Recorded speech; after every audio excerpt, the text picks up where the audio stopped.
Hi guys, good morning. Nagpalit kasi tayo ng ating shocks. This is 400mm dito sa stock na swing arm.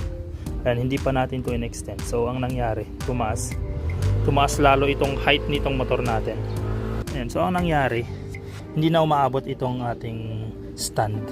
Ayan. So kung makikita nyo, naglagay tayo dito ng kahoy. Itong side stand natin, this is 20 cm. Pero hindi pa rin kaya kahit naka side stand na siya. Itong dati, this is 18. Ayan, makikita nyo yung difference dito. Ayan. So kulang pa rin. So ang ginawa natin, nag-order tayo ng pinakamalaking universal na classic stand. Okay, ito siya. So yung laman niya is ito, 24. Testing natin. Siyempre kasama na dito yung kanyang spring tsaka yung lock. Tingnan natin. Kumpara natin. So ito this is 20. So plus 4 centimeters. Okay, ayan, tanggalin muna natin to. Tapos ito,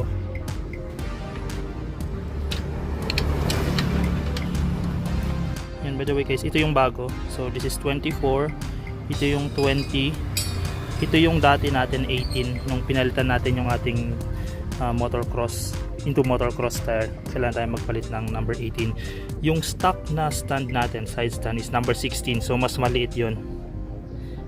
So makita yung difference na. Ayan. Malaki. So testing natin to. Ganyan.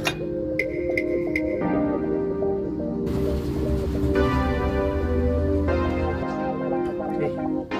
Ayan. Tapos lagyan natin yung itong spring. Okay guys, so nailagay na natin ito.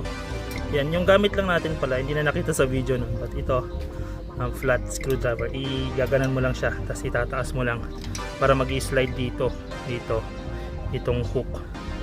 Yan, wala kasi tayong tripod ngayon. Anyway, ito, naka-side stand na siya. At mukhang okay naman yung pagkakatayo ng motor natin. Tama lang.